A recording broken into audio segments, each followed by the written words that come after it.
اتنا کچھ پوچھ لیا ہے کہ اس کے لیے زندگی نہیں زندگیاں چاہیے اس کو بیان کرنے کے لیے۔ بہرحال میں جس طرح آپ نے پوچھا ہے ایسے ہی میں بھی آپ کو جواب دے دیتا ہوں۔ شرک اتنا ہوتا ہے کہ اللہ کے علاوہ کسی کو مددگار سمجھنا، ٹھیک ہے، معبود سمجھنا، حاجت روا سمجھنا، مشکل کشا سمجھنا، یعنی اللہ کے علاوہ کوئی بھی آپ کی امیدوں کا مرکز ہے، جہاں آپ نے امیدیں لگائی ہوئی ہیں، وہ سارا کا سارا شرک ہے، وہ غیر اللہ اس کو کہتے ہیں۔ یا کوئی کسی کو معبود سمجھتا ہے، ٹھیک ہے، چاہے وہ کسی پیر کو سمجھتا ہے، کسی ملنگ کو سمجھتا ہے، یا کسی عام انسان کو سمجھتا ہے، یا کسی نے ہاتھی کو، جن کو، سورج کو، چاند کو، یا کسی کو بھی جو ہے وہ حاجت روا مانا ہوا ہے، مددگار مانا ہوا ہے۔ اللہ کے علاوہ سب کیا ہے؟ غیر اللہ ہے، اور وہ شرک ہے۔ اس لیے رب کے فرماتا لا الہ الا اللہ وحدہ لا شریک لہ لہ الملک ولہ الحمد یحیی و یمیت وہو علی کل شیء قدیر۔ اللہ کے علاوہ کوئی معبود نہیں ہے، وہ اپنی ذات میں اور اپنی صفات میں یکتا ہے، وحدہ لا شریک ہے۔ قل هو اللہ احد اللہ الصمد لم یلد ولم یولد ولم یکن لہ کفوا احد۔ اے میرے محبوب فرما دیجئے کہ اللہ یکتا ہے، واحد ہے، ایک ہے، ٹھیک ہے، وہ بے نیاز ہے، سارے اس کے محتاج ہیں، وہ کسی کا محتاج نہیں ہے۔ لم یلد ولم یولد، نہ اس نے کسی کو جنم دیا ہے، نہ اس کو کسی نے جنا ہے۔ وَلَمْ يَكُنْ لَهُ كُفُوًا أَحَدٌ، اور کوئی بھی اس کی ذات میں یا اس کی صفات میں برابری کرنے والا نہیں ہے۔ تو یہ مختصر سا جواب ہے شرک کے حوالے سے۔ اگلا آپ نے پوچھا ہے کہ بدعت کیا ہوتی ہے؟ وہ طریقہ دین کے اندر ایجاد کرنا یا وہ رسم ایجاد کرنا جس کا نبی علیہ الصلوۃ والسلام کی ذات اقدس کے ساتھ کوئی تعلق واسطہ نہیں ہے، یعنی سنت سے ہٹ کے کوئی رستہ اختیار کرنا اور وہ شریعت کے اندر نیا ہو اور لوگ اس کو دین سمجھ بیٹھے۔ کیا سمجھ بیٹھیں؟ دین سمجھ بیٹھیں، تو وہ بدعت کہلاتا ہے۔ آگے بدعت کی پھر اقسام ہو جاتی ہیں۔ تمام بدعات جو ہے وہ نقصان دہ نہیں ہوتی، لیکن اتنا نقصان ضرور ہوتا ہے کہ لوگ اس کو پھر دین سمجھنا شروع کر دیتے ہیں۔ جب دین سمجھیں گے تو پھر نقصان ہو کے رہے گا۔ اس کی میں ایک مثال دے دیتا ہوں قلیل وقت کے اندر۔ جس طرح عید میلاد النبی ہے، ٹھیک ہے، میلاد النبی کا جلوس نکلتا ہے، جھنڈیاں لگاتے ہیں، لائٹنگ ہوتی ہے، یہ سب کیا ہے؟ یہ بدعت ہے۔ یہ سب کیا ہے؟ بدعت ہے۔ جب تک آپ اس کو دین کا حصہ نہیں سمجھیں گے، بس یہ کہیں گے کہ ہم حضور کی ولادت کی خوشی کر رہے ہیں، تو پھر کوئی حرج نہیں ہے، پھر کوئی حرج نہیں۔ جب آپ کہیں گے کہ یہ دین کا حصہ ہے، جو یہ منائے وہ عاشق رسول ہے، جو ایسا نہ کرے وہ کافر ہے، وہ گستاخ ہے، وغیرہ وغیرہ، تو پھر آپ بھی گناہ گار ہوں گے۔ جس نے یہ بدعت ایجاد کی وہ بھی گناہ گار ہوگا اگر اس کا یہ عقیدہ ہے، یا جو اس بدعت کے اوپر عمل کرتا ہے وہ خود بھی گناہ گار ہے اور دوسروں کو بھی گناہ گار کرے گا۔ اگر وہ محض اتنا کہے کہ میں خوشی کر رہا ہوں، جس طرح میرے گھر میں بیٹا ہوا، بیٹی ہوئی، یا ہمارے گھر میں کوئی اور خوشی آئی تو ہم خوشی مناتے ہیں، ایسے ہی مجھے حضور کے آنے کی خوشی ہے، ہم خوشی منا رہے ہیں، شکرانہ ادا کر رہے ہیں، لیکن یہ کوئی دین کا حصہ نہیں ہے کہ ہم نہ کریں گے تو ہم گناہ گار ہوں گے۔ اگر اس سوچ کے ساتھ آپ کریں گے تو یہ بدعت حسنہ کہلوائے گی، یہ جائز ہے۔ اگر کوئی اس کو دین کا حصہ سمجھ لے گا تو ٹھیک ہے، پھر یہ بدعت سایہ بن جاتی ہے اور اس سے آپ گناہ گار ہوں گے، اور لوگ جو آپ کے ساتھ چلیں گے یا جن کو آپ اس عمل کی دعوت دیں گے وہ بھی گناہ گار ہوں گے، آپ خود بھی گناہ گار ہوں گے۔ تو مختصر یہ ہے، ہر وہ عمل جو اللہ کے نبی علیہ الصلوۃ والسلام سے ثابت نہ ہو اور اللہ کا حکم نہ ہو وہ بدعت کہلواتا ہے۔ اگلا سوال ہے کہ معرفت کیا ہوتی ہے؟ معرفت کے معنی ہوتے ہیں پہچان۔ معرفت کے کیا معنی ہوتے ہیں؟ پہچان۔ آپ نے یہ موبائل دیکھا، دیکھ کے آپ کے ذہن میں اس کے فیچرز آ گئے کہ یہ والا موبائل جو ہے یا یہ والا جو ماڈل ہے یہ اچھا ہے یا برا ہے، تو اس کا کیا مطلب ہے کہ آپ کو اس ماڈل کی پہچان ہے، معرفت حاصل ہے۔ بے نہیں، آپ تربوز لینے کے لیے بازار میں گئے تو جس سے آپ نے تربوز مانگا اس نے ایسے ایسے کر کے اس کو ٹھوک بجا کے دیکھا، اس نے کہا کہ بی بی یہ لے لو، یہ پکا ہے، یہ سرخ ہے، میں ٹکی بھی لگا دیتا ہوں، یہ سرخ ہے۔ تو اب ہمیں سمجھ نہیں آ رہی لیکن اس کو پکڑ کے ہی سمجھ آ جاتی ہے کیونکہ اس کو معرفت حاصل ہے۔ ایسے ہی ماں اپنے بچے کو دیکھے اور اس کی آنکھیں سرخ ہیں تو ماں کو پتہ چل جاتا ہے کہ یہ رات کو جاگ کے یہ آنکھیں سرخ ہوئی ہیں یا رو کے سرخ ہوئی ہیں۔ عام آدمی کو یہ معلوم نہیں ہوتا، ماں کو اپنی اولاد کے بارے میں یہ معرفت حاصل ہوتی ہے، آنکھوں کی پہچان اللہ نے اس کو دی ہوتی ہے، وہ اپنی اولاد کو دیکھ لیتی ہے کہ یہ رات کو اٹھ کے روتا رہا ہے یا کسی کے بارے میں سوچتا رہا ہے اور یہ سویا نہیں ہے۔ آنکھیں سرخ ہوئی ہیں نشہ کر کے، شراب پی کے یا جاگ کے یا رو کے، تو ماں جو ہے وہ تشخیص کر کے تحقیق کر کے بتا دیتی ہے، کیونکہ اس کو یہ معرفت حاصل ہوتی ہے۔ تو اس کو کہتے ہیں معرفت۔ بے نہیں، معرفت الہیہ ہے، یعنی اللہ کی معرفت، اللہ کو پہچاننا۔ تو اللہ کو ہم پہچانتے ہیں اللہ کی صفات کے ذریعے، اللہ کی صفات کے ذریعے۔ تو یہ ایک مکمل روحانیت ہے۔ جب انسان اس میدان میں آتا ہے تو وہ اللہ کی صفات کے ذریعے اللہ کی ذات تک پہنچتا ہے، یعنی وہ ذات کو پہچانتا ہے صفات کے ذریعے کہ میرا رب رحمان کتنا ہے، رحیم کتنا ہے، کریم کتنا ہے، غفار کتنا ہے، جبار کتنا ہے، حنان کتنا ہے، منان کتنا ہے۔ یہ اللہ نے جو اپنی صفات ہمیں عطا کی ہیں، یہ ہمیں بتلائی ہیں اپنے محبوب علیہ الصلوۃ والسلام کی زبان اقدس سے۔ جب ان میں ہم غوطہ زن ہوتے ہیں، دن رات ان کا ذکر کرتے ہیں، تو ان کے جب کمالات ہمارے اوپر کھلتے ہیں تو ہمیں معلوم ہو جاتا ہے کہ اللہ کتنا بڑا رحمان ہے۔ جس کی صفت رحمان اتنی بڑی ہے، اس کی ذات کتنی بڑی ہوگی۔ تو یہ پہچان ہوتی ہے اللہ کی۔ تو یہ تو ایک ایسا سفر ہے جس کی کوئی حد نہیں ہے۔ قیامت پہ قیامت تو آ سکتی ہے، لیکن اس سفر کا کوئی اختتام نہیں ہو سکتا۔ تو میں نے مختصر وقت کے اندر آپ کے تینوں سوالات کا جواب دے دیا۔ اللہ سونا جو ہے وہ آپ کی تسلی فرما دے۔ سوال نمبر ہے جی 3۔ السلام علیکم حضرت صاحب، میرے پیارے مرشد کریم، میرا سوال یہ ہے کہ سنی بھائیوں میں فضیلت کے معاملے پر بڑا اختلاف ہے۔ کچھ لوگ مولا علی رضی اللہ عنہ کو افضل مانتے ہیں، کچھ لوگ سیدنا ابو بکر صدیق کو افضل مانتے ہیں۔ میرے پہلے مرشد بھی مولا علی رضی اللہ عنہ کی فضیلت کے قائل ہیں۔ سنیوں کے ہاں اس حوالے سے بہت سے اشکال ہیں، میری رہنمائی فرمائیں۔ اہل بیت اور صحابہ میں کیا فرق ہے؟ فضیلت کے معاملے میں ہمارے عقائد ایک جیسے کیوں نہیں؟ میں بچپن سے مولا علی علیہ السلام کی فضیلت کا قائل ہوں، میرے یہ مضبوط عقائد ہیں، مگر آپ کی رہنمائی درکار ہے۔ دیکھیں اللہ والے، بات یہ ہے، ہم نے صحابہ کو صحابہ ماننا ہے۔ کیا ماننا ہے؟ صحابہ کو صحابہ ماننا ہے، پہلی بات۔ دوسری بات ہم نے یہ ماننی ہے کہ جتنا اللہ کے نبی نے ابو بکر کے بارے میں بتایا ہے، ہم نے اتنا ہی ماننا ہے۔ جتنا اللہ کے نبی علیہ الصلوۃ والسلام نے مولا علی کے بارے میں فرمایا ہے، ہم نے اتنا ہی ماننا ہے۔ نہ اس سے آگے بڑھنا ہے اور نہ اس سے ہم نے پیچھے ہونا ہے۔ نہ ہم نے یہ کام کرنا ہے کہ یہ در والے ہیں اور یہ گھر والے ہیں۔ صحابہ کو ہم نے تقسیم کرنا ہے، اس کا ہمارے پاس کوئی مینڈیٹ نہیں ہے، کوئی ہمارے پاس اختیار نہیں ہے، نہ ہماری یہ اوقات ہے کہ ہم اپنے بزرگوں کے مقامات طے کریں۔ ٹھیک ہے۔ دوسری بات یہ ہے کہ جو صحابہ کا معاملہ ہے، جانے والے چلے گئے، اب ان کا معاملہ اللہ کے ہاتھ میں ہے۔ اللہ نے ان کے فیصلے اس دنیا میں بھی فرما دیے، رضی اللہ عنہم ورضوا عنہ۔ تو ہمیں اس بحث میں نہیں پڑھنا۔ ٹھیک ہے، یہ بات ہوگی۔ دوسری بات یہ ہے کہ صحابہ سے ہم نے محبت کرنی ہے بالعموم، ہم نے احترام کرنا ہے بالعموم۔ سمجھ آگی بات؟ اگر آپ کا میلان، رجحان سیدنا ابو بکر صدیق رضی اللہ عنہ کی طرف ہوتا ہے تو کوئی بات نہیں۔ آپ کا طبیعت کا میلان یا رجحان مولا علی کی طرف ہوتا ہے تو کوئی بات نہیں۔ دیکھیں، جو حضرات سلسلہ عالیہ نقشبندیہ کے اندر ہیں، یعنی طریقت میں وہ نقشبندی ہیں، تو ان کا سلسلہ جو ہے وہ سیدنا ابو بکر صدیق رضی اللہ عنہ شروع ہوتا ہے۔ تو ان کی محفل میں آپ بیٹھیں گے تو وہ زیادہ جو فضائل بیان کریں گے وہ سیدنا ابو بکر صدیق کے بیان کریں گے۔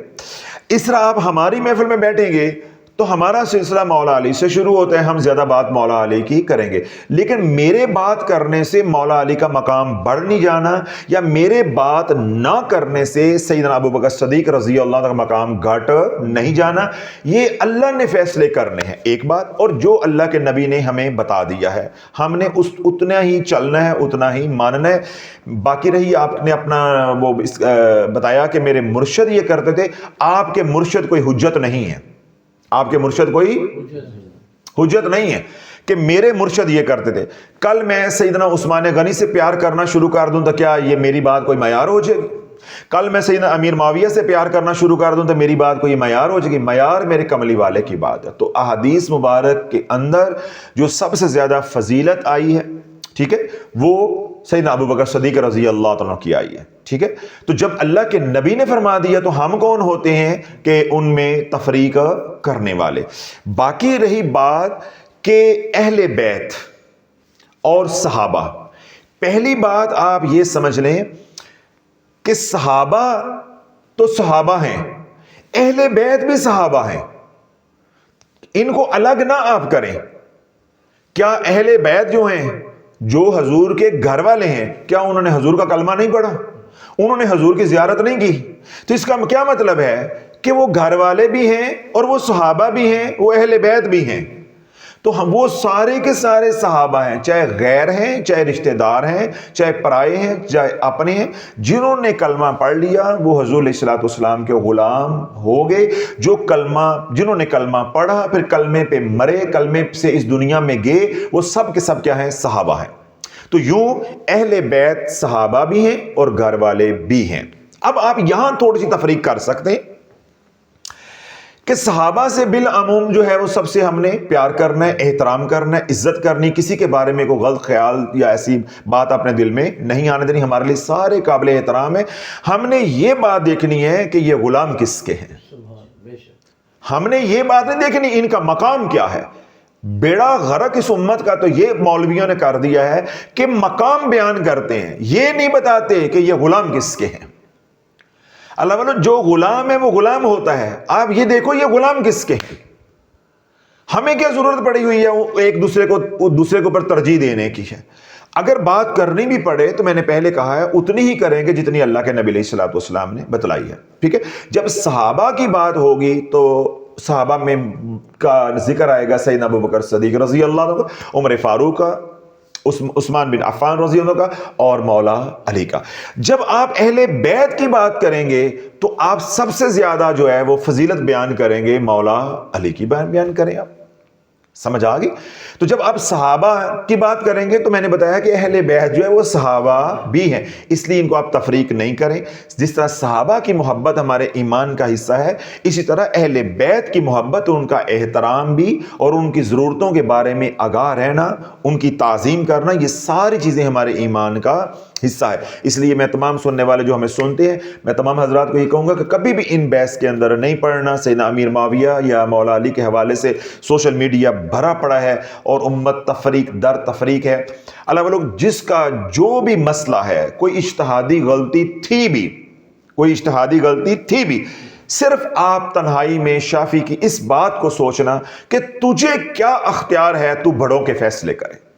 دیکھیں، جو خاندانی لوگ ہوتے ہیں جنہوں نے اپنے بچوں کی تربیت اچھی کی ہوتی ہے، وہ کیا کرتے ہیں، گھر میں کوئی بڑوں کے اندر کوئی اختلاف ہو جاتا ہے، کوئی لڑائی جھگڑا ہو جاتا ہے، وہ اپنے بچوں کو درمیان میں سے اٹھا دیتے ہیں. بیٹے جاؤ، یہ تمہارا کام نہیں ہے، تمہاری بات نہیں ہے. یہ تربیت ہوتی خاندانوں کی. جو ایک نمبر کے کنجر اور چول لوگ ہوتے ہیں، کمین ہوتے ہیں، انہیں کوئی ادب و آداب تمیز نہیں ہوتی، وہ گھر میں لڑتے بھی جھگڑتے ہیں، گالیاں بڑوں کو نکالتے ہیں. وہی بچے جو ہے وہ سیکھ جاتے ہیں، پھر ان کو بڑے چھوٹے کی تمیز نہیں رہ جاتی، ادب و آداب کا لحاظ نہیں رہ جاتی. آج امت کے نوجوانوں کی تربیت ایسے کی جا رہی ہے. یہ بڑوں کے اختلاف ہیں تو ہم تو ان کے جوتوں میں بیٹھنے کے قابل نہیں ہیں، ان کا نام لینے کے قابل نہیں ہیں. سیدنا شیخ عبد القادر جیلانی رحمۃ اللہ فرماتے ہیں، اسی طرح عمر بن عبدالعزیز کے حوالے سے کہ عمر بن عبدالعزیز رحمہ اللہ کا جو دور ہے وہ بڑا مبارک دور تھا. تو یہ سوال جو ہے وہ پیدا ہوا، سیدنا امیر معاویہ رضی اللہ عنہ کے اختلافات جو تھے مولا علی کے ساتھ، ان کی وجہ سے یہ سوال پیدا ہوا. تو جب یہ فتویٰ لیا گیا یا یہ سوال کیا گیا کہ ان میں افضل کون ہے، تو آپ نے ایک بات ارشاد فرمائی کہ سیدنا امیر معاویہ رضی اللہ عنہ جو جہاد پہ گھوڑا لے کے نکلے، اس گھوڑے کے نتنوں کے اندر جو مٹی تھی، اس مٹی کو بھی کوئی امتی دوسرا پہنچ نہیں سکتا، بعد میں آنے والا نہیں پہنچ سکتا. عمر بن عبدالعزیز تو بڑی دور کی بات ہے. سمجھ آ گئی بات؟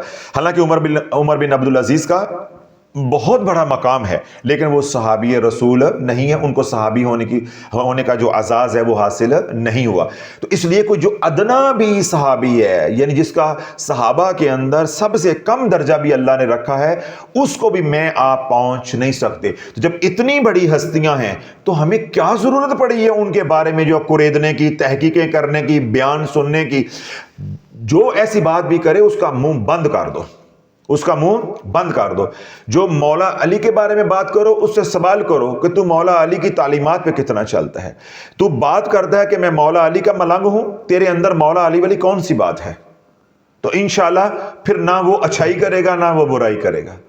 تو اس لیے اپنی ذات کو، اپنی سوچوں کو، اپنے علم کو متوجہ رکھو حضور علیہ الصلوۃ والسلام کی ذات کی طرف۔ جب اب آپ حضور سے پیار کرو گے تو حضور کے پہ تمام صحابہ سے بھی پیار کرو گے، اہل بیت سے بھی پیار کرو گے، اور آج کے دور میں بھی جو حضور کے غلاموں کے غلام بھی ہیں پھر ان سے بھی پیار کرو گے۔ جب آپ کی انگلیاں صحابہ پہ اٹھنا شروع ہو جائیں گی تو جو آج کے دور کے یا آج سے پہلے والے جو اولیاء اللہ گزرے ہیں پھر ان کو تو تم بابا بابا کہہ کے پکارو گے، پھر تذلیل کرو گے ان کی ہے۔ اس لیے اس بحث کے اندر ہم نے نہیں پڑھنا، ہمارے لیے سب پیارے ہیں، لیکن لقد کان لکم فی رسول اللہ اسوۃ حسنہ، میرے لیے نمونہ حضور علیہ الصلوۃ والسلام کی ذات ہے۔ میں ہر اس کو مانوں گا جس کو حضور مانتے ہیں، میں ہر اس بندے سے دور ہوں گا جس کو حضور پیار نہیں کرتے۔ یہ ہم نے معیار رکھنا ہے۔ تو حضور نے مولا علی سے پیار نہیں کیا؟ بولو کیا؟ تو ابو بکر نال نہیں کیتا؟ تو پھر تفریقہ دی پائی جے، پھر چھن کا دا پایا ہے۔ مولا علی سے پیار کیا ہے؟ کیا ہے؟ ابو بکر سے کیا ہے؟ مولا عثمان سے کیا ہے؟ عمر بن خطاب سے کیا ہے؟ تو پھر کدا چھنج پایا ہے؟ شرم نہیں آتی بات کرتے ہوئے؟ جن دو مبارک ہستیوں کو اپنے پہلو میں سلایا ہوا ہے ان کے بارے میں فیصلے کرتے ہو، ان کے بارے میں فیصلے کرتے ہو؟ تو اللہ والو کچھ حیا انسان کو چاہیے، کچھ شرم اپنے اندر ہونی چاہیے کہ میں کون ہوں، میری اوقات کیا ہے، میں بولنے کیا لگا ہوں، میں کن کے بارے میں بولنے لگا ہوں۔